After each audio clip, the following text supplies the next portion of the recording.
Hey everybody, welcome to What Drives Us. This is episode 127. It is Wednesday, February 11th, 2015. And welcome to our weekly 9 p.m. Eastern, 6 p.m. Pacific live broadcast. With me this week, very pleased to be joined once again by my co-host, Mr. Russell Frost. And unlike Danny Cooper right now on my screen, who appears as just a pulsing logo, I am actually here in the video flesh. And frankly, I think that's the raw part of the deal for you, the viewer, because you'd probably rather be looking at a logo right now, and I don't blame you. So that's a hint, Danny. You're just a logo. I'm just a logo? Yes, sir. I'll try to fix that. You do that. And while you do that, maybe I'll take the moment to introduce the panel. How's that? Go for it. I guess that's okay. So welcome to What Drives Us number 127 for February 11th, 2015. This week I have with me none other than the most reflective man in Illinois, Tony Schaefer. Hey everybody, glad to be here this week. Thanks for joining in. I want to give a shout out to my friend. This week's buzz is brought to me by Mr. Jose Cuervo. Nice. Glad to see you going full-on hardcore this week. Oh yeah. I had enough beer last week. That's beautiful. Wanted to mix it up.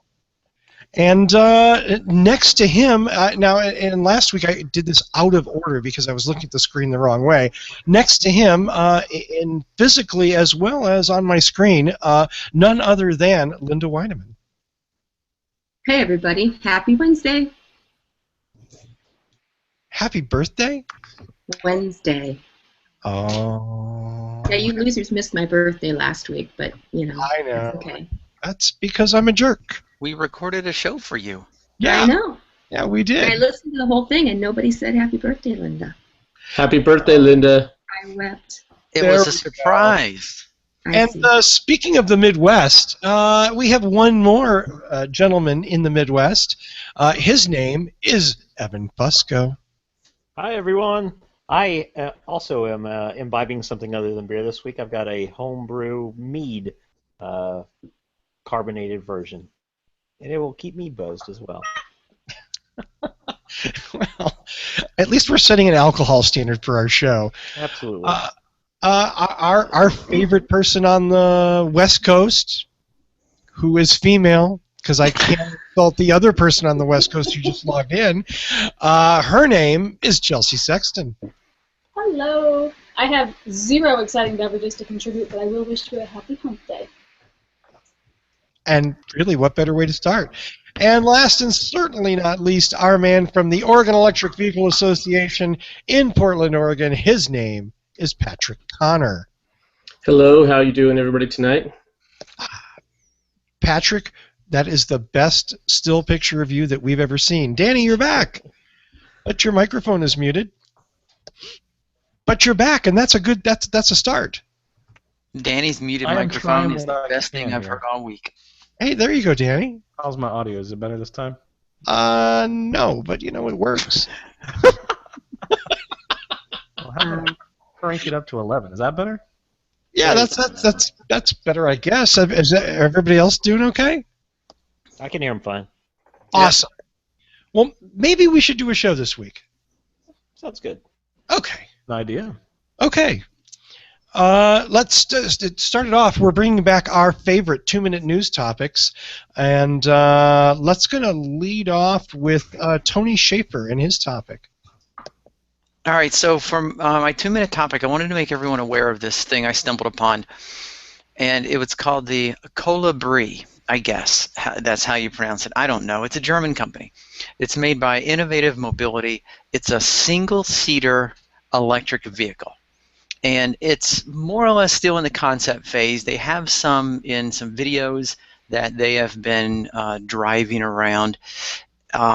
It's, I don't know what more to say than it's a single-seater car. It's only 9 feet long, just slightly shorter than a Chevy Spark. It's wide enough for a person to have some elbow room. Certainly, there's only one seat. 2 people aren't going to sit in there.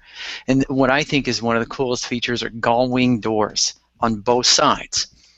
Now, they're really targeting the commuters, the people who just need, one seat from place to place, and especially car sharing between train stations and office buildings.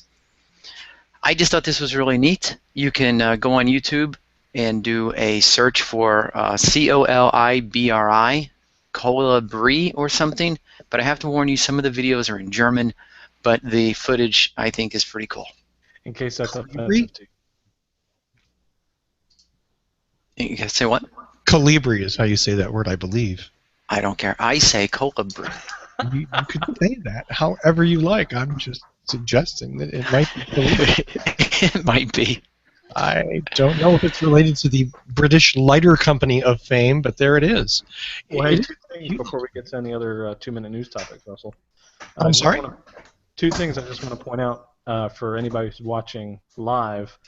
There's 2 little add-ons for the Google Hangout that you can check out. You can follow along what we're talking about, and one of them is the Showcase application that you can choose, and we're going to post all the links to the topics that we're talking about in that Showcase app.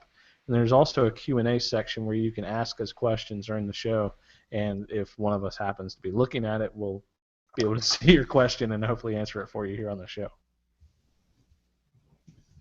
That's a nice thing. It is.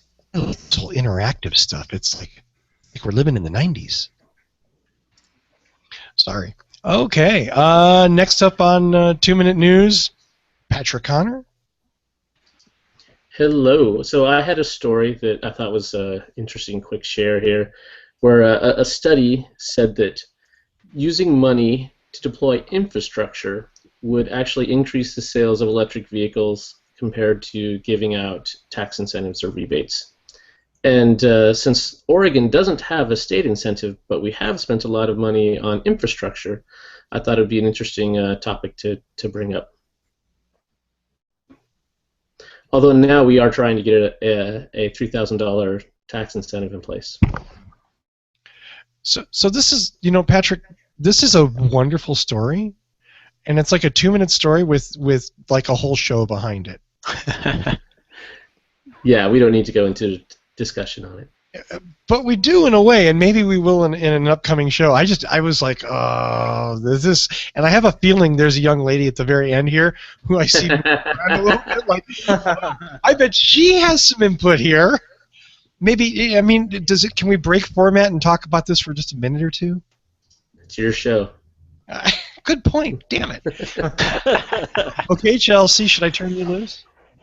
Well, it's a matter of going loose, but these things tend to be a little too reductive, a little too either or, and not they don't incorporate the complexities that tend to be involved in deploying cars. So yeah, I mean, does more infrastructure help in spots? Of course. Does that mean that incentives don't work? No. But in both cases, there needs to be some reform to the approach that's been used now for several years. And sadly, the bottom line is we still have only a few vehicles that are broadly available, and as long as that remains true, we can stick a charger on every street corner and we can offer all the money we want, but a Leaf or a Volt or a Model S is not going to work for everyone. So any of these things will only go so far if we're not willing to address the larger picture. Yeah, I absolutely agree. There were some comments in there that said there would be 60,000 more vehicles on the market, on the streets today if this had happened. And, well, there's no way they could know that. They're just guessing at this point. But it was still an interesting, we do need both, and we need more vehicles. There's a whole lot of things we need. All right. And in the end, really, both things are good. We just have to manage them better, Chelsea? Is that like the really... Yes. Field version? Yeah, and I do find it's an interesting conclusion of, oh, if the government really wanted to move this forward, they just do infrastructure. there's a role to be played there, but let's not forget, government already put $100 million into infrastructure for a network that is mostly useless. So simply writing a check is not enough without some adult supervision. Well, let me ask Chels' opinion, both Patrick and Chelsea, since you, well, and I guess Evan as well, since you all three have more experience with charging than most of the rest of us. I assume that this article, from what I read, it's mostly talking about like actual public infrastructure. What if instead the money, we made it easier for people to get home chargers installed through incentives? There has been some of that too. We've had, actually just expired this last New Year's Eve, we had a 25% tax credit for installing home infrastructure. And some of the utilities, especially in California, but elsewhere as well, are getting into that as well. They're applying to the various state PUCs to be allowed to get involved into home infrastructure, because so far that typically they're not allowed. At the same time, we've found that the vast majority of plug-in drivers, whether plug-in hybrids or pure EVs, including Tesla, are just using 120-volt outlets, because they're all still driving roughly the same 30 miles a day. So they're not having to charge that much in an overnight scenario. And so whether your car stops charging at midnight or 2 a.m. or 4 a.m., it's totally transparent to you. And so they're not finding the need to be able to go as fast as possible at home, and that regular cords outs and outlets actually work much better than anyone predicted. Speed becomes more important in public. If you're out in a mall or something, you want 20 miles per charging hour instead of 10.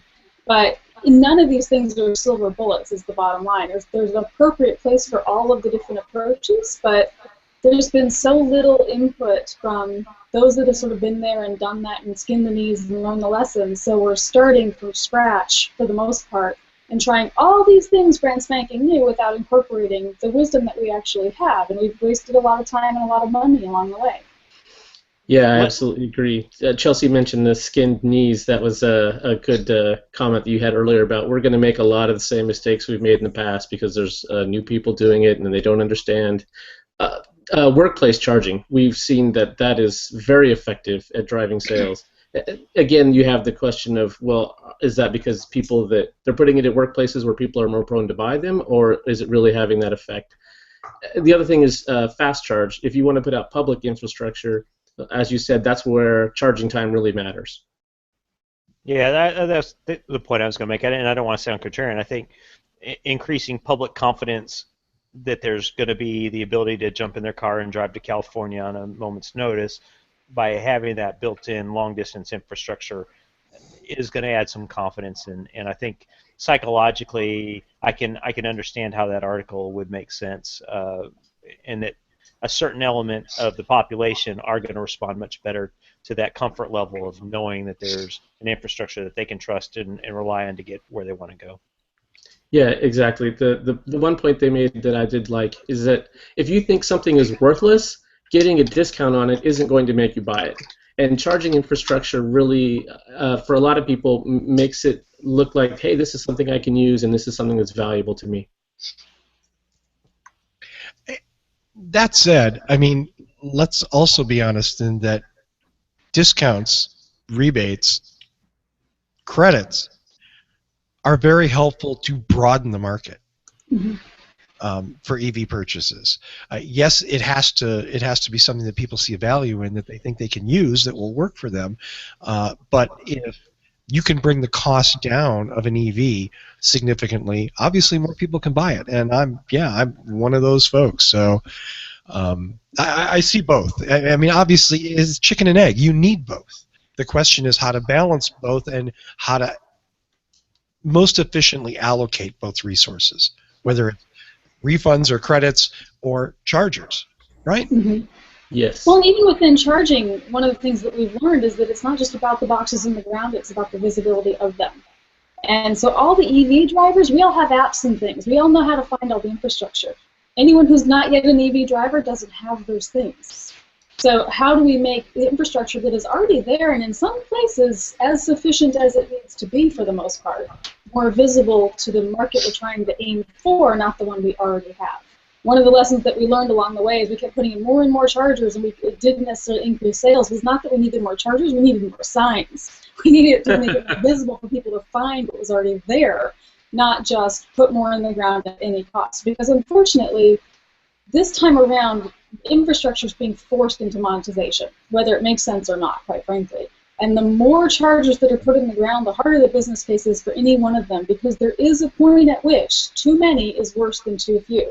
So it's a balance in either case of how many there are, what speed they are, where they're going, what the cost is, all of those sorts of things, just within the one subject infrastructure. And the complexities are similar for every one of these other topics, whether it's incentives or something else. Indeed. Okay, let's move on. Linda Weideman, I bet you have a 2-minute news topic. I do have a 2-minute news topic, and actually it's probably going to be closer to 60 seconds because there's not that much to say about it. I remember back in 2014, we're all very sad, weeping tears, because the i-miev was going away. There was no, Mitsubishi was not going to have a 2015 i-miev here in the United States. Well, wonder of wonder and happy of happies, Mitsubishi i-miev is coming back to the United States as a 2016 model. Should start shipping next month. Now, some people are a little excited that you're getting a 2016 in March of 2015. Not the first time it's happened that a car gets introduced that early in the year. My Civic Hybrid was a 2003, and I got it at the end of April in 2002. So some of those shifts have occurred in the past, but for everybody who loves the Mitsubishi i-miev, all 62 of them or so that have been sold in the United States so far, new models next month. Yay! Yay! I think this is awesome. Any ideas? Is it going to look the same? Any pictures? Any leaks? Well, I went to Mitsubishi's website, and they still have the 2014 model on their website, so that's not a lot of help. There's a picture of a link I have that shows the concept version, which looks a lot like a BMW i3, but that's not going to be it. I think it's going to look pretty much the same. Price is going to be pretty much the same, which is to say it's the cheapest EV on the market. It undercuts the Leaf by about $2,000. Puts it sub 20 after the federal tax credit. And that's a very good thing. Yeah, very good price. Yeah. I would love to have an i-miev. They're fun. In 2010, Eric and I drove a right-hand version around California for Green Drive Expo, and it was hilarious. It was a hoot. It was great. Loved it. I know a little woman on the end who has some experience with driving an i-miev, if I recall. Yeah, maybe she's got some skinny for us. I don't, but I will in a few days. I will see? Nice. Some brain picking. All right. Exactly. Stay tuned for next week's What Drives Us. Mm-hmm. Absolutely. Awesome. Well, thank you very much, Linda. And yeah, we eagerly await the return of the i-miev. Evan Fusco, are you relaxed enough to present your 2-minute news topic? I'm feeling very relaxed. And my 2-minute topic will likewise be quite a bit shorter. Mine is an article that came up about the Chevy Bolt with a B, not a V. And someone's got a date of production of October of 2016. So supposedly this thing's acting about as real as it can be at this point. The picture up is still a concept. We don't know what it's going to really look like, but maybe they're really going to build this thing, and the numbers they're throwing around are 20 to 30,000 in the first year. So I think there's a lot of people optimistic that this thing might actually happen. It's a nice looking car.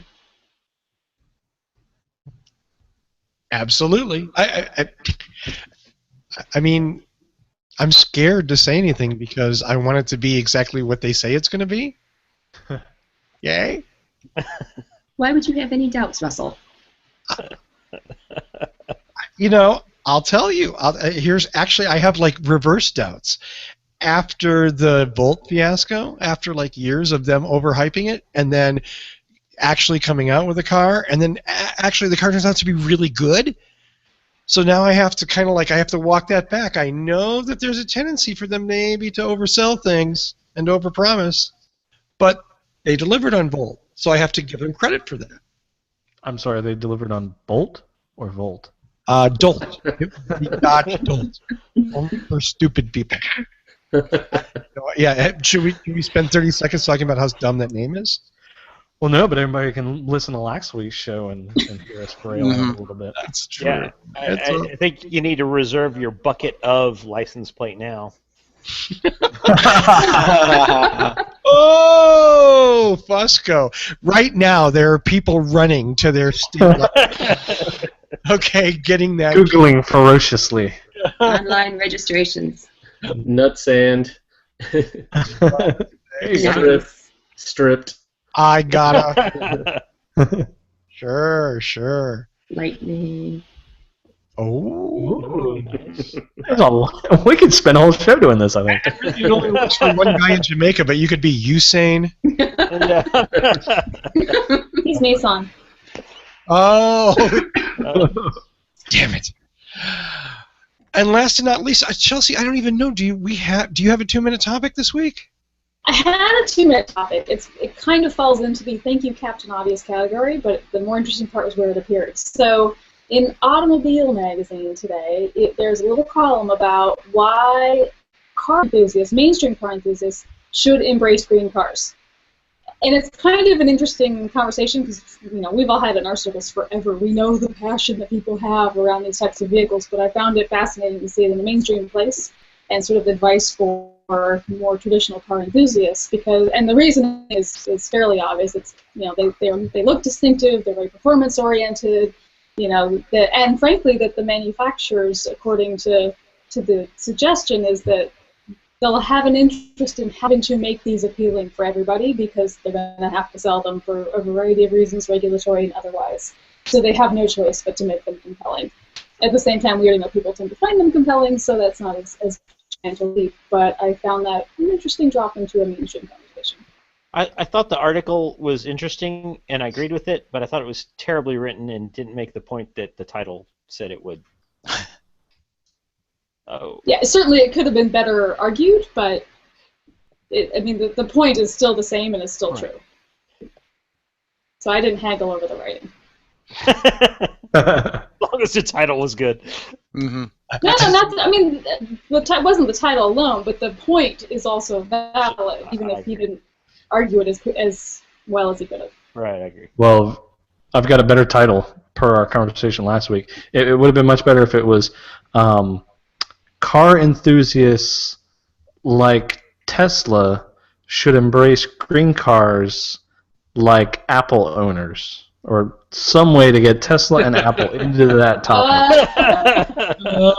Yeah, he could have made the title more clickbaity for sure. Yeah. But I'm okay. I think it was Clickbaity. saturated with Tesla headlines just for the sake of clickbait. Yes, they did. Clickbait? Oh, yeah, you never see that in auto journalism. Ever. No. Well, or any other kind. Ever. So, Speaking of clickbait, I think our first topic is like clickbait no matter which side of the discussion you're on. run with it, Cooper. That was my tossing to you. Oh, no. I want you to go. Go. This is actually Tony's topic. I think he turned it in. But it's basically the idea that the UK is, depending on how you look at it. Yeah, the UK is backtracking their decision to push for diesel vehicles. Now, I originally was thinking that this is going to be really bad for U.S. diesel, clean diesel, and all of that. Then I realized, and I did some research, and what they're saying is, the short version of the story is that many years ago, like 10 years ago, they passed a law to push for diesels. For at least 20 years, diesel cars have been popular in Europe, and especially in England, because they gave incentives for people to drive diesels. Well, they focused exclusively on carbon dioxide emissions, which they said, okay, diesel has fewer carbon dioxide emissions, but by doing that, they completely discounted all the NOx and SOx and I forget what all the other things, hydrocarbons and non-methane hydrocarbons and what particulates. So they completely ignored all that. So now what they found is high asthma rates, people getting sick, respiratory illnesses, and in particular, people sitting in the diesel vehicles having worse health than people outside because the ventilation system is actually bringing the particulate matter straight from the car in front of you and holding you in this bubble of diesel emissions. So with all that in mind, I thought this is going to be a nail in the coffin for U.S. diesel vehicles. That's when I started doing the research. Oh. Now, what they are talking about in England is going from what they're calling the Euro 5 to Euro 6. Now, the difference between the Euro 5 and Euro 6 is immense when it comes to controlling these particulate matters and the different emissions. However, they are still not as stringent as diesel regulations, the BEN 5 Tier 2 diesel emission standards we have in the United States. So this is not going to be any nail in any coffin for diesel vehicles in the U.S. as far as I see it. I originally thought it was going to be, and then I got the facts. Let the cloud your judgment. Damn it. Yeah. I jumped to conclusions. So yeah, what they're doing, I mean, for example, for nitrogen oxides, the Euro 5B, which was enacted in September 2011, allowed for 0.180 particulates per million, or and so they've knocked that down to 0.080, which is still higher. And I had the link, and then I lost it, but that's still higher than what's allowed here in the United States. And the hydrocarbon and nitric oxides combined went from 0.230 to 0.170. Again, still higher than what's allowed here in the United States. So it is a fact that they are cracking down on the diesel vehicles for the particulates, but they still haven't caught up to us here in the U.S. as far as paying attention to that kind of stuff. So these are vehicles that wouldn't have been allowed to be sold in the U.S. still under the current standards? Yes. Yeah. And then in the article, it does say that what they're going to start doing is charging more, so it'll be more expensive to drive these. Did I say they were Tier 5 bin? I forgot how it was. Tier 2 bin 5. You guys know what I'm talking about. So they're going to start taxing older cars, diesel cars, more heavily, and then eventually they're just going to make them illegal. They're just not going to be allowed on the roads. It was such a good idea that they already have a phase-out plan. I'm sorry. And forgive me for piling on, but this just everything that I've always disliked about diesel, this sort of reinforces. And maybe that's not the message I'm supposed to take from this. Maybe it's just supposed to be better regulated or better filtered or something else. But diesels are terrible. All you have to do is drive behind one. That's it. All you have to do is drive behind a diesel car. And sorry, okay, that's my simplistic opinion. You can call this segment unintended consequences, because I think that's what they've really run into there. Yeah, it is. And yeah, I agree. Russell, when I'm behind a diesel vehicle, I literally punch the recirculation button on my car to try and close out that. I just hate breathing it. That's why I miss plasma cluster. Oh God, he's talking about the plasma cluster again. I'm the only cretin that used it, but I live in the county that uses more animal fertilizer than any other place on the planet. Okay, believe me, plasma cluster is something I use heavily. Okay. Still sounds like a sci-fi weapon. We love our organic farmers, except when you have to drive through the county and smell it. Yeah. Although occasionally you get behind the diesel and it smells like French fries. Those aren't so bad. Right. The oil diesels are great, sure. That's follow the French fry diesels around town. I did a car show once right across. I will say one thing that struck me as interesting, because we lost Tony. No, I stopped talking because Russell was talking. But one don't let that ever stop you. Right. One little paragraph here said that last summer, the NOx levels in London were higher than the levels and the pollution in Beijing. And I think we've all seen the pictures that people have taken of polluted Beijing. Yeah, that's not pretty. No. Okay, so is there another side of this? Is there somebody that sees something that maybe we're missing, or is diesel really a crappy technology we need to get rid of?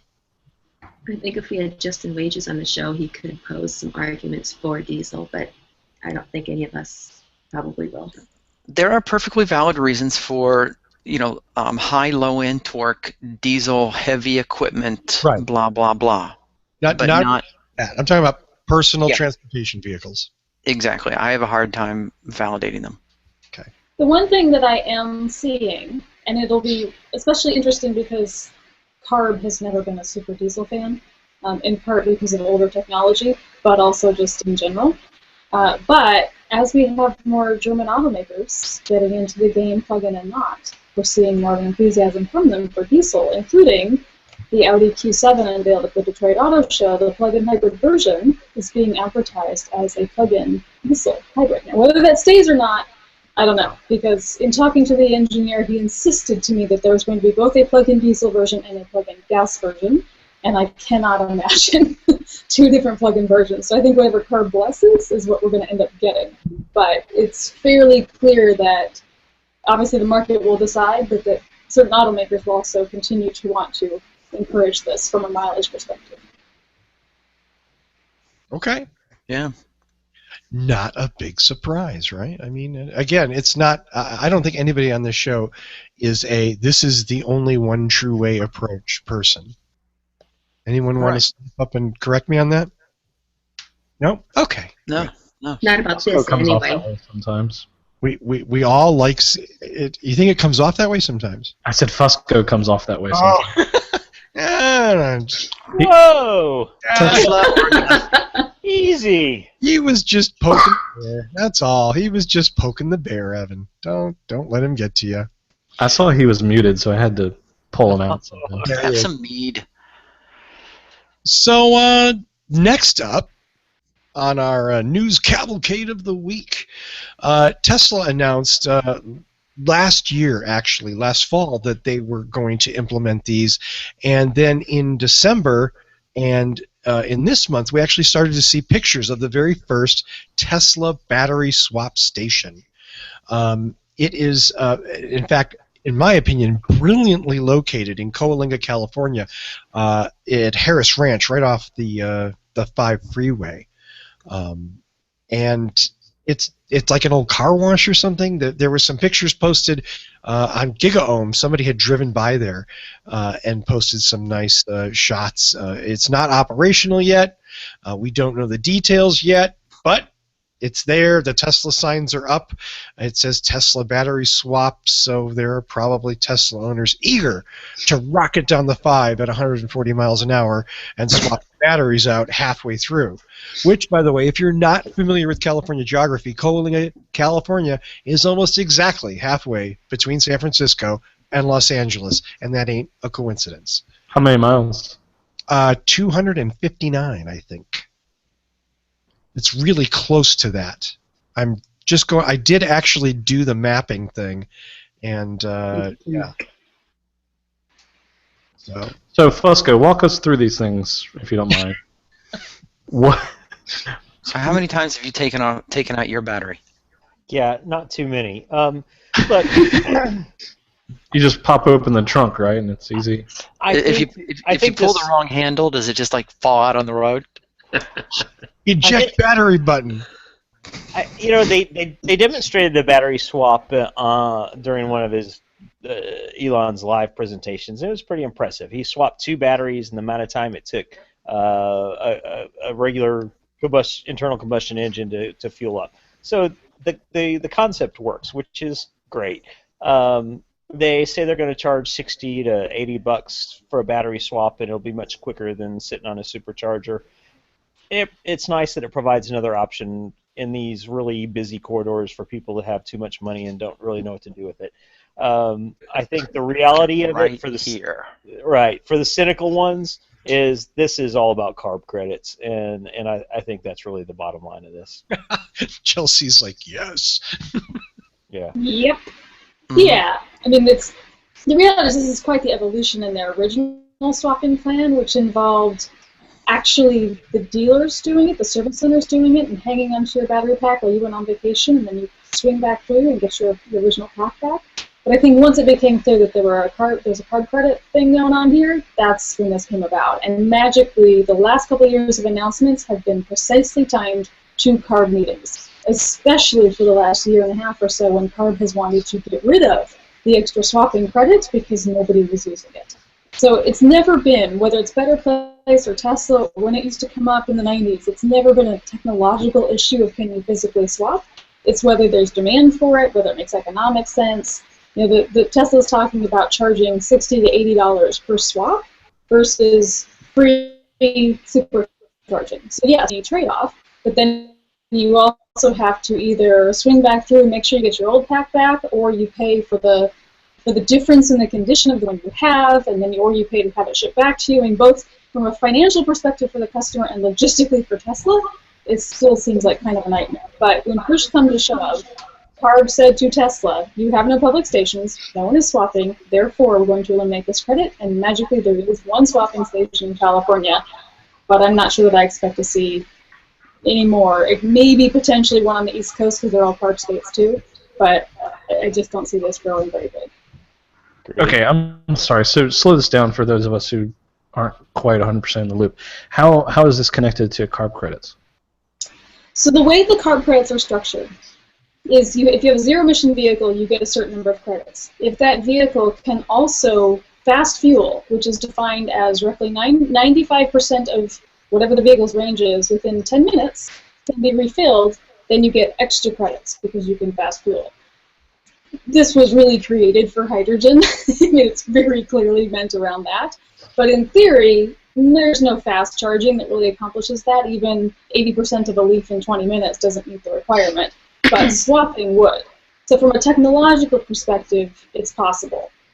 Again, it goes back to the business case and whatnot. But because Tesla's cars have always been, in theory, able to swap, they've always gotten the extra credits. They've always gotten those extra few credits. But for every Model S they've ever put on the road, despite the fact that not one of them has ever swapped a battery.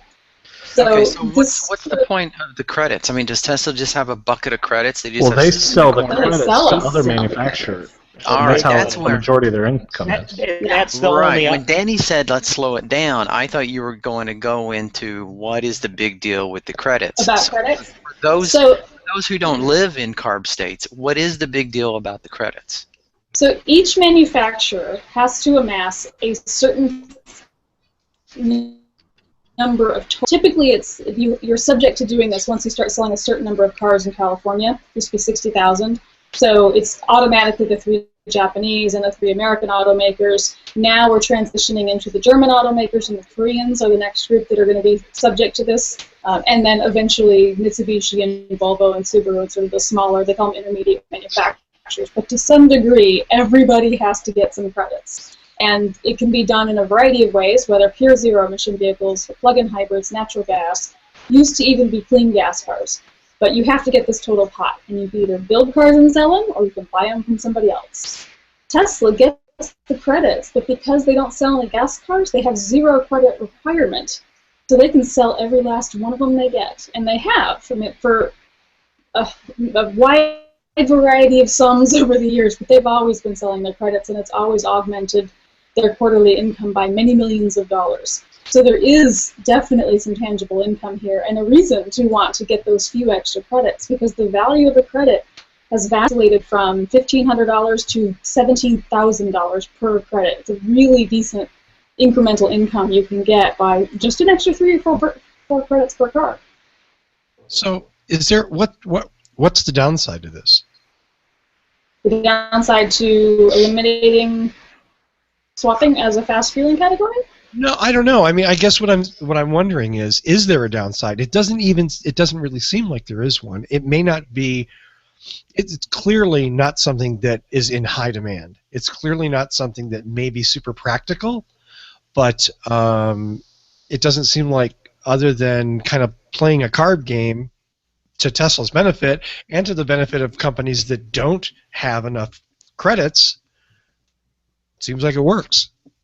Oh, I think it does work, and I think there will be a segment of the population that'll take advantage of this technology, and on 4th of July weekends when the superchargers are all loaded up, and you want to hurry up and get home, it's probably worth $60 to you to get your battery swapped and move on. And who knows? Maybe moving forward, this is something that potentially could be of interest. But I don't think there's a downside other than it's just most people aren't going to use it. Well, now let me ask you this, Evan. Here, can you just pop in on your way home and do a battery swap? I mean, Glenn here threw into our Q&A that he read an article that said that you have to set it up by appointment and pre-checking only. That you can't just pop in and do a battery swap. Have you heard anything about that? I'm not sure how that's going to work. I would anticipate in a really busy corridor they're going to be, or at least during a busy holiday weekend or something, they'll be available 24/7. But yeah, you probably will need to schedule it most of the time, which seems very inconvenient when you can just pop into a supercharger. Yeah, I mean, they've talked about they're going to start beta, so I think that's really where the reservation system comes in. I don't know if they're going to keep it that way forever. There is no significant downside for Tesla. I mean, it's their choice. They put up one of these things that cost them, $1 million, $2 million, whatever it costs to put it up. It's unlikely to get enough use to support that kind of investment and ongoing overhead. But from their perspective, it doesn't really matter because the value for them is the marketing value and the PR value and the credits themselves. From a credit perspective, is this fair and appropriate? I mean, I see the argument where it's not. It is Tesla gaming the system, having gamed the system for quite some time, and there is some talk of at least adjusting it so that they get credit for literally however many swaps happen. Fine. I mean, then there's at least some tracking. But I understand the people who object to them getting the extra credits on every single car, most of whom are not going to be ever swapping because they don't drive that way, they're not in California or whatever.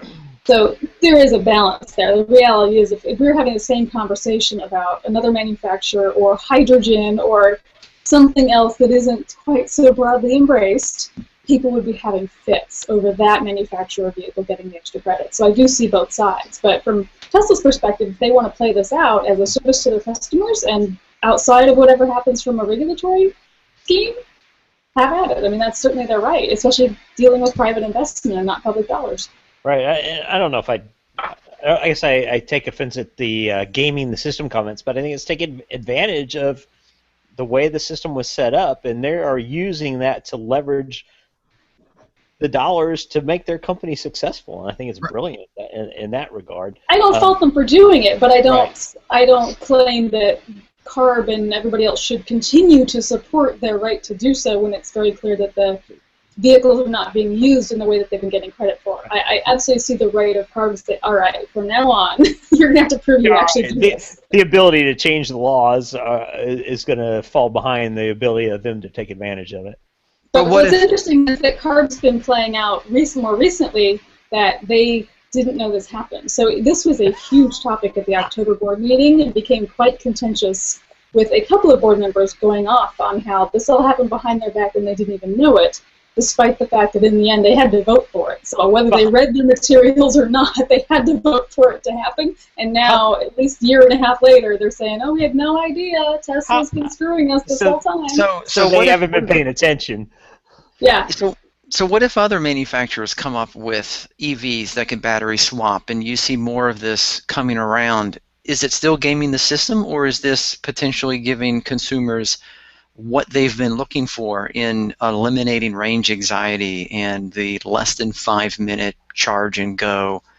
I mean, what if this actually drives a revolution in electric vehicles? Is that a bad thing? Should we change the laws because Tesla was first? No. It's not a matter of changing the laws because Tesla. It's changing the laws because it was meant to give credit for a certain application that so far has not been used. So now that Tesla's building out stations, if people start swapping and they argue, look, we want to keep this function of the credit because people are starting to use it, great. Other manufacturers do it, fine.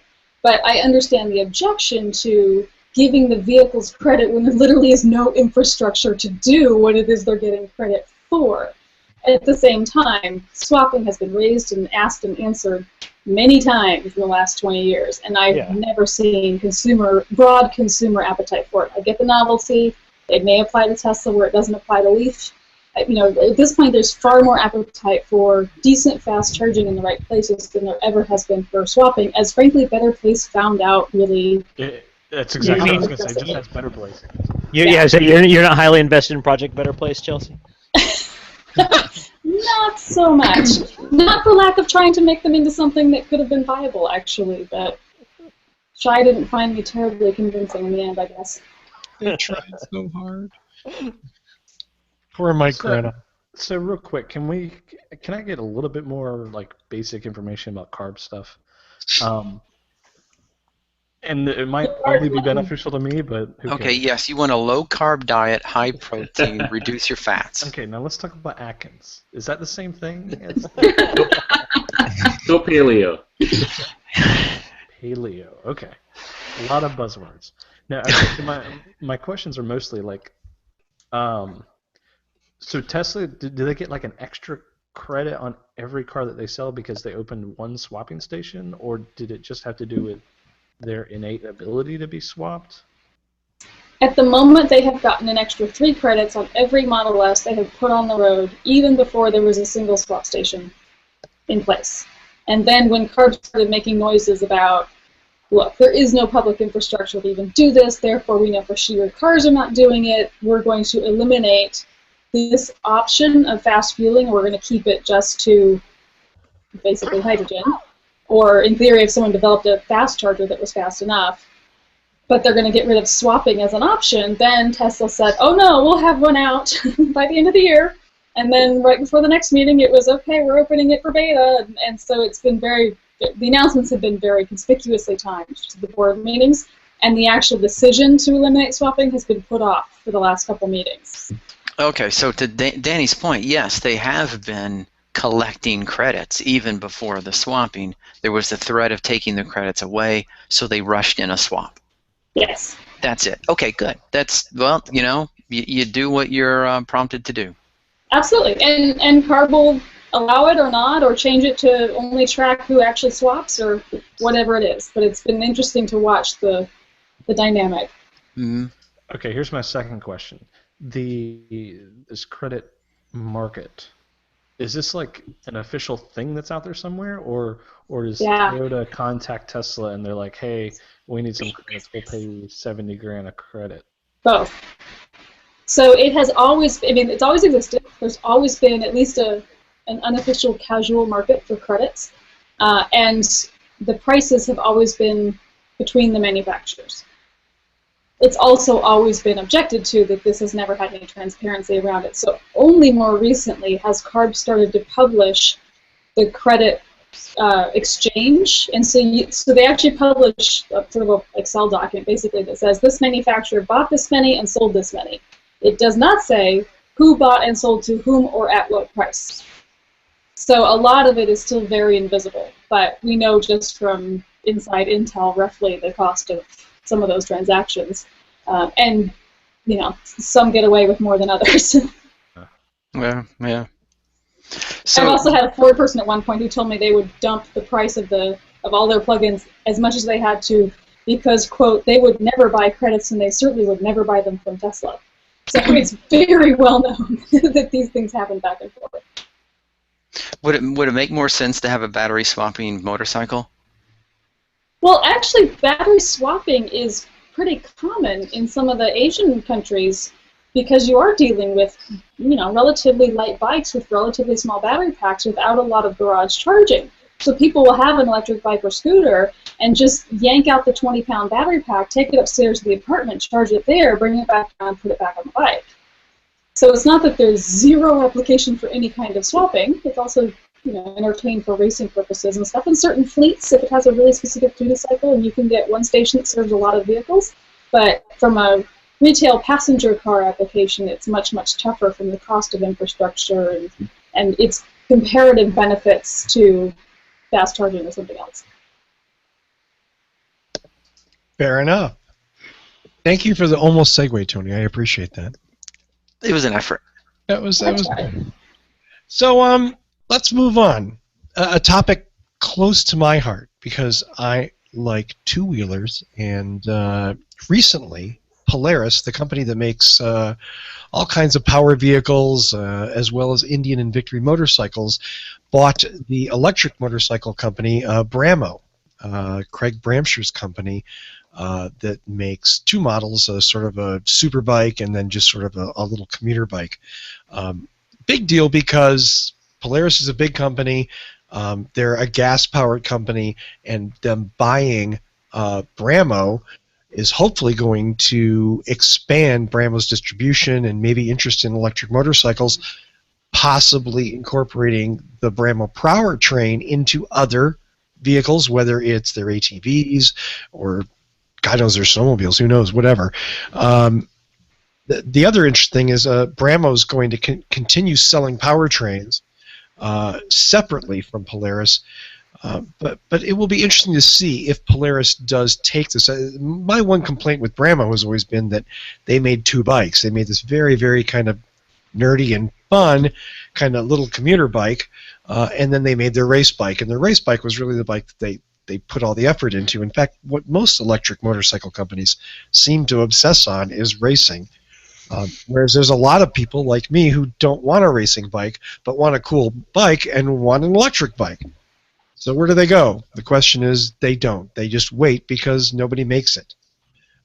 So will this shakeup, will this corporate takeover, I guess, is this buyout, mean that maybe we'll be seeing some more sedate-style electric motorcycles, maybe some more price-conscious electric motorcycles?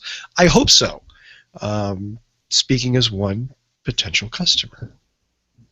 Yeah, I agree with you. I would really just love a fun-to-ride, maybe 15, 20-mile electric scooter. I mean, I've many times talked about the Piaggio MP3 hybrid scooter. I love that thing. I would love to have something like that, and I would love to have. I know what Linda Weideman is thinking right now. I know what she's thinking. All right, go ahead. Go ahead. No. come on. No. Get it off your chest. Oh. No, not going to rain on your parade. Total wimp. Yeah. Okay. That's fine. No, Linda loves to give me crap over a really ugly electric scooter that I dearly loved that's never made it to market. Poor little company in Seattle. I think the guy's still whittling them one by one. It looks like a toaster. It looks like a toaster. No, it's white, and it looks like a toaster. The iBite. No, it belongs to an iPod. No, that wasn't what it was called. But anyway, I have a huge interest in. I'd love a great electric scooter, but right now the choices for electric scooters are really cheap, badly made crap from China, or waiting for like the guy in Seattle to whittle one, or waiting for somebody else in Connecticut to make one off. It's going to cost $12,000, and it has a 15-mile range and a 30. I mean, most of these. It seems like most of the people who are talking about electric scooters are building art school graduation projects. They're designing these stupid concept bikes that no one's ever going to buy. No one's ever, it's like that silly three-wheeled Toyota thing that's going around. What is that, the iDrive or something? Yeah. That Fast blathered all over and got all sweaty and peed themselves over this Toyota thing. Oh, this is really cool. They're never going to future of urban transportation. Oh, if they make it, it's never going to come to the United States. It would never pass. So it's like, what's the point? Did they buy you that nice a lunch that day? Did you have that much fun driving around? I'm sure it's a blast to drive. I'm positive it's a blast to drive. But it's like, ride my unicorn. Hey, it's going to be great. Well, even, the Segway, I thought, had a better chance of being popular than that thing had. And how many Segways do you see? You just don't. Shall we talk about your 2-minute topic again, Tony? Hey, wow. Gotcha. Perfectly fine with that. I have no problem with that. That's one reason I like that. I like the little thing, because since no one's making a scooter, then it's the equivalent, but in a 4-wheel and all weather. but just as likely to come to the U.S., especially if you look at some of those specs on that thing, which were scary. Oh yeah, I know. Right, But I've had people talk to me about their safety concerns with small vehicles, and I look out in the parking lot and see their motorcycle parked in the parking lot, and I'm thinking, wait a minute, you're worried about the safety of this vehicle, and you're riding a motorcycle every day. Yeah, but in fairness, look, all of those are considered motorcycles too. But in fairness, there is a very different public expectation from something that has doors on it. So people don't expect as much safety out of a bike, but when it looks like a car, people expect the safety of a car, even if what it is an enclosed motorcycle. But with respect to Brahma, what you'd hope is, yes, more models, but at a minimum, Polaris has more manufacturing experience, and that should translate to lower cost even on the models they already have, let alone what comes next. Yeah, I mean, the Inertia is a really nice little commuter bike, but it's too expensive. It's the same price as a low-end Ducati. So you've got a Ducati Monster on one side or a Brahmo Inertia on the other. On one, you look like a sexy Italian guy automatically dressed in leather pants. On the other, you look like a complete nerd. Sitting on your toaster. Yeah. It wasn't that bad. Come on now. It was that bad. Well, it could be worse. You could be sitting on the toaster in leather pants. So let me ask you this. Why are these bikes so expensive when you can get an Elio for $8,000? No one's getting an Elio for $8,000. Elio just delayed that thing again. Yeah, I mean, I'm sorry, Linda. Were you asking why the bike is so expensive? I was. Yes. You were making a joke. Sort of. No, that's okay. I wanted to respond. There's some realities around such low volume manufacturing by these tiny little startups that have to do with piece cost and experience and all sorts of things. The Brahmos have also, they've not been scooters, they've been actual bikes, and so they've got pretty decent battery packs and things on them that I'm sure are not cheap. So part of it is that, but we also see a lot of promising and under-delivering from other companies. Elios. And again, you know, listen, for better or worse, Craig Bramsher spent a ton of his time worrying about the Pikes Peak hill climb. Yeah. Doesn't make me think he's thinking about how do I lower my production costs, how do I get more Inertias into people's hands and help fund some of that stuff. Instead, he's worried about, oh, I've got to do the Isle of Man thing, and it's like, enough.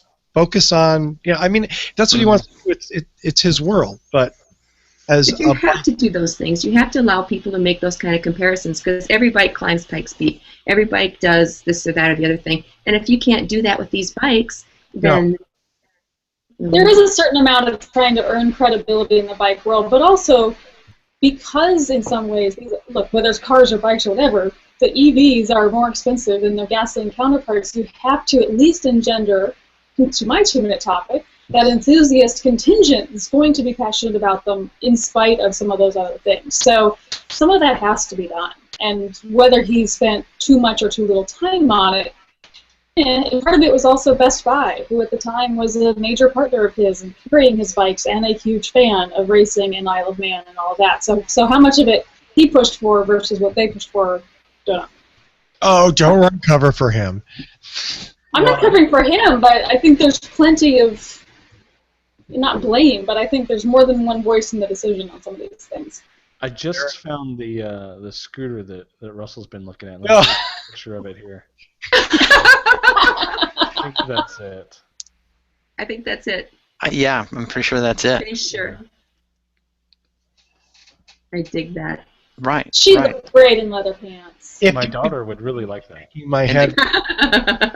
And the gears, the transmission switcher buttons, bagel, toast. Yeah, don't I have something important to do tonight? Yeah, there must be something. Doesn't look like it. Well, speaking of important things, let's take on our last topic of the evening. And this is a highly important one. This is probably a 2-minute news topic that is going to take 2 minutes in the regular news. I stumbled across something called the Carvi, and that's C-A-R-V-I. It's a little black disc, maybe a little bit bigger than a hockey puck. And the idea is that you stick this thing on your windshield, and it has a camera and some sensors, and it mates up with your cell phone. and it's basically the annoying backseat driver that no one wants in their car. It has some safety functions. It tells you if you're following too closely. It tells you if you're about to go into another lane. Yeah, I've already got one of those. It's not connected to my phone. Sure she is. Uh-huh. Doesn't let you drive her car either. Right.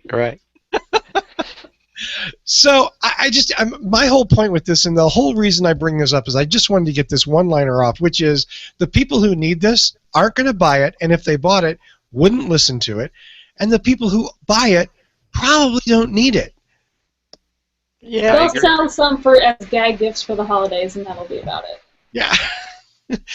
This is like one of those, this is a bad Indiegogo campaign, you know? This would be I can product. see the Onion headline right now. The Car V, the most re-gifted Christmas present of 2015. You know, as a parent of two 15-year-old driving permit holders, though, I would really like having this in the car for them. And you think they wouldn't be able to hack that thing in a minute and a half? Well, no, clearly they would, but I would hope, against all wisdom, that they would maybe pay attention to it where they won't listen to me. As the parent of a 16-year-old, I think you're screwed. See, State Farm already has something like this in their Teen Safe Driver program. You get a little device like this in the car, and seriously, it reports back to parents how the teens are doing when they're out in the car, and you get lower insurance rates because you have this thing in your car, et cetera, et cetera. So, what's that? Yeah, there's a variety of devices connected to insurance that do it. Whether I want to pay something to scream at me in the moment, probably not so much. Yeah, I mean, you know, these are safety features that if they were built into the car might be useful, and we've seen them in some cars implemented, but as like an add-on puck thing that's stuck to your windshield, I'm not feeling it. Yeah, I'm not I wonder either. if that's just their method to get to market in the manufacturers. Wow, these are expensive too. The manufacturers already have all this data. They don't need that puck. Yeah. No, I mean, an interesting thing this morning, in fact, I posted it on What Drives Us, Senator Ed Markey had raised some concerns about the technology being incorporated into vehicles and whether or not the car companies could control it, were controlling it, were adequately safeguarding the customers, whether it was recording voice, saving data, how that data was transmitted, a lot of times through third parties that were unsecured. So, I mean, you know, these are questions. As our cars become more technologically savvy, as they monitor our driving, what if Ford started selling your driving data to Allstate? Yeah. Well, I mean, his particular concern is just as much hackability, but people do not realize how much data automakers have had for a very long time. But it is being translated into all sorts of other features, to the point that even Ford's talked about monitoring your heart rate through the seat, and then if it decides it's going too fast, it's going to dumb down the capabilities of the car for you, because it's going to decide on your behalf what you can handle. Oh my God! Wow. Why isn't my steering wheel working? Yeah. So there's definitely a balance between using data and information to enhance the experience versus, you know, citing on the whole Big Brother end of things without even getting into the security and privacy issues. Who remembers a story we covered a couple years ago in which, and I know I'm going to get this wrong, it was either TomTom or Garmin was selling data to a police force showing them where people were driving faster, and then the police would go set up speed traps. TomTom. Yeah. TomTom, yeah. Yeah. Wow. Okay, I think that wraps up an exciting week. Uh-huh. Well, More you know, it's going to be exciting. even more exciting next week is talking about the Tesla stuff that's going to, I'm sure, be either fallout or news, depending on how you want to look at it from the earnings report tonight. Stock price. Finally, we get to talk about Tesla. Okay. God knows. You know, I just thank the broadcasting gods that every week the Fisker word doesn't cross my mouth. And I have Oh no, one was spotted today Oh, I'm sure. with new manufacturer plates on it. Wow, really? I feel so bad for them. Was it English or Chinese? I mean, especially after watching that commercial, I wanted one, but oh. Anyway, so that's it. Our thanks to Michael Manring for our theme music. You can find him at manthing.com. Let's see. We should probably move into our shout-outs. Tony Schaefer? Oh, I'll come back. I'll come back to you. How's that? Okay, sure. Nelson Sexton. I, as always, simply thank you for letting me join you. We are always honored that you're here, and you can find her at Chels on Twitter. And do you have a website? Chels. I'm Chels everywhere. Chels. Search Chels, you'll find her. In too many places. Yeah. No more bathroom wall jokes, okay? Dr. Fusco. Yes, sir. Paging Hey. Dr. Fusco. Well, I was asked last week, for those interested in Tesla, TeslaMotorsClub.com, excellent site. We had a teaser from Mr. Cooper last week that there may be something coming along from him, but I haven't heard anything yet. So for now, that is the premier Tesla website if you want to focus on that. And I think you've just read a testimonial to your mead. Yeah, I think so. Yeah, I think so. I think I need to swing by and pick some of that up for myself. That was beautiful. Tesla Dude. spelled with a Z now? It was so nicely done. So nicely done. Linda, why don't you cover for our friend Evan? I'd like to shout out this week to the Madison Nissan Leaf Group. You can find them on Facebook. And I'd also like to shout out to you guys for allowing me to be on the show, to Chelsea for making me not the token chick. And I promise all of you that the cats will be locked out of the office next week. Sorry about all that. Oh, Poor that's so kid. sad. You couldn't be a token if you tried. Speaking of token, our token man from the Northwest. I'd like to give a shout out to Bramo. I assume that's me. Yes, it is, sir. Yeah, so Brahma was an Oregon company, and sorry to see you go, but I hope this means we're going to see a really cool electric victory bike out of it. And I hope Craig got paid. Yeah, me too. You know, good for him. I mean, good. Seriously, good for him. Even if he didn't make the bike I wanted, good for him. He made a great EV. He sold it. Yay. I hope he keeps developing stuff like that that's that cool. And finally, last and definitely not least, a very well-prepared Tony Schaefer. Okay, so I do want to give another shout out to Austin, who apparently is the only person in the Q&A section this week. I want to say thanks to Glenn for the setup with the Tesla battery swap, and I want to make people aware that I've been using Flipboard on my Apple devices for quite some time, and I know they have them for other devices. Evan and I are currently contributing to a aggregate magazine called Green Rides. So if you use Flipboard, you're going to see all the articles that we've covered tonight, and then we'll go through and as Evan and I see articles that we think are interesting and relate to green transportation in general, we'll flip them up on Flipboard. So if you're interested in it like we are, you can go up there and see what we stumble upon and read what we read. Note that we equals Tony at this point because Evan's contributed 0. Okay, that is true, but I just wanted to at least try to give you some credit. He's trying to be part of the group, man. It's like future credit. How about our regular shout out to all of our Facebook fans? Thank you for being on Facebook. You'll find us at facebook.com/whatdrivesus. Don't forget you can also call in with your questions or comments. Dial 575-51-DRIVE. And if it's really exciting, we'll probably feature you on the show. If it's really funny, we'll just listen to it and laugh. Cooper? Cooper, I wouldn't forget you. I wouldn't forget you. I was just getting some of the underbrush out of the way. All yours. Quickly, before Patrick's battery goes dead. We don't want to lose you, but we did have a question from a viewer tonight, so I thought we should address that question.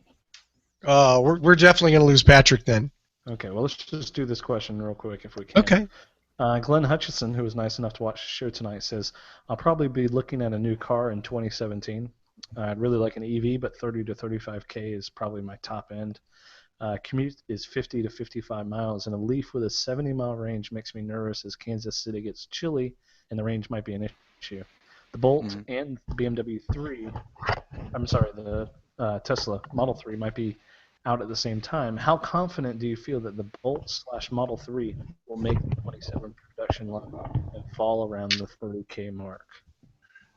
Hey, in Kansas City, Kansas City Power and Light just committed to adding something like 1,000+ EV chargers in the Kansas City area, and there are already over 75 in that area. So it's actually one of the cities I'm most confident driving in and charging in. So, I'd feel pretty comfortable actually in a Leaf in that area. Even with the cold weather, I think you're going to have a lot of options available to you, probably within walking distance of wherever you work.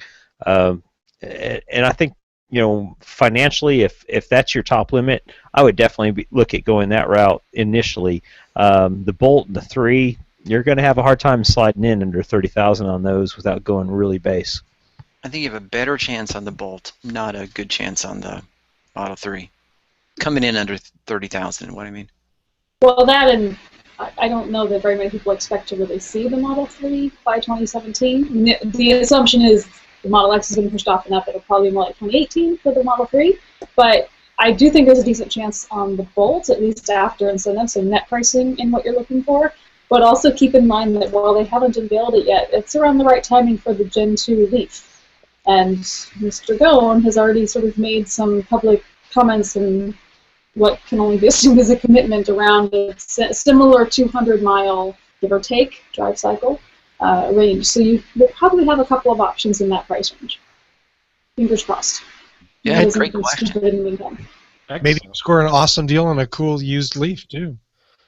Yeah. I think it'll be lots of deals on Bolts and Leaves and whatnot. Yeah. And it's hard to fight. Way under your price range, and take that extra money and go on a nice vacation or put it in the bank. Or send it to the show. Invest in the show. Send it to Tony needs some high speed. Yeah, that's the reality. By 2017, you could probably get both a used Leaf and Volt for 30, 35K. By 2017, Tony might have faster internet. Oh, no. Only if they deliver it in buckets. Well, thanks a lot, Glenn, for your questions tonight. As far as my shout-outs go, I just want to point everybody over to, if you're a Prius fan, check out PriusChat.com. I've owned and operated it for over 10 years, and thanks to the help of Evan and Tony, they've helped build it into what it is today, which is over 125,000 members and over like 2.5 million posts. If you want any accessories for your Prius, be sure to check out PriusChat.com/shop. Got a great selection as well as great prices. And if you are a What Drives Us listener, just include in the comments during checkout that you're a What Drives Us listener, and we'll send you a free Prius Chat sticker. Can I have a free sticker? No. Oh. You need What Drives Us stickers for What Drives Us listeners. Oh, that'd be a good one. I didn't get a sticker. Oh. I just need to be quiet about the sticker. No more Tesla website teasers, Danny? Let's you and I talk tomorrow. You need to share your me. Yeah, I think we all need. We all need the mead. I got a need for me. Evan's like talking to his mic over here. Like, I just want that smile that's on his face. I'm Googling TeslaChat.com right now. It's already taken. I can tell you're Googling. Is that what this is called? Googling? Oh, there's a new. Is that what you kids are calling it these days? Thank you, Jason Holder. Okay, enough of this. Thank you, Glenn Hutchinson. Awesome question. Thank you for giving us a chance to answer it. Thank you, Austin Kinzer, for being in there. And thank you to all the viewers watching live. Thank you to all of you who aren't watching live, because we really appreciate that. Thank you What to Drives Us website is fixed. That's true, I should say. If you want to listen to the show, you can download us at whatdrives.us, or you can stream the show. We're available on Stitcher. We're available Tune in. on TuneIn. We're iTunes. available on iTunes. And if you're on iTunes, we desperately need some reviews and some star ratings. If you like the show, please go in there and give us a nice rating, because we're starting over from scratch, and we would love for people to think this is a good show, because we think it's a good show. I mean, we hope. We try. Right? We'll send you mead. Danny doesn't know I'm looking at him. I'm sorry, Chelsea? I said we'll send you mead. If you give us We're going to outsource Evan for our purposes. Whoa! Growlers Oh. of mead. Evan's going to send me to every 5-star rating on Apple, on iTunes. Thank you. Otherwise, thank you to all of our lovely panelists. Poor Patrick's battery died, and he left us early, but thank you, Patrick. Thank you, Tony. Thank you, Linda. Thank you, Evan. Thank you, Chelsea. In this scary new video medium, it just horrifies me that we do this. Thanks to my co-host, Mr. Danny Cooper. Sir. Final words, Mr. Cooper? None at all. Okay. So, until next week, I'm going to screw this up, aren't I? Yeah. Download us next week and find out what drives us. Oh, I totally screwed it up. Oh, It's okay. We're still live. yeah.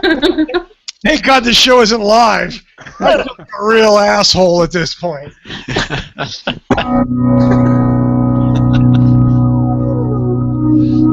Maybe need some meat.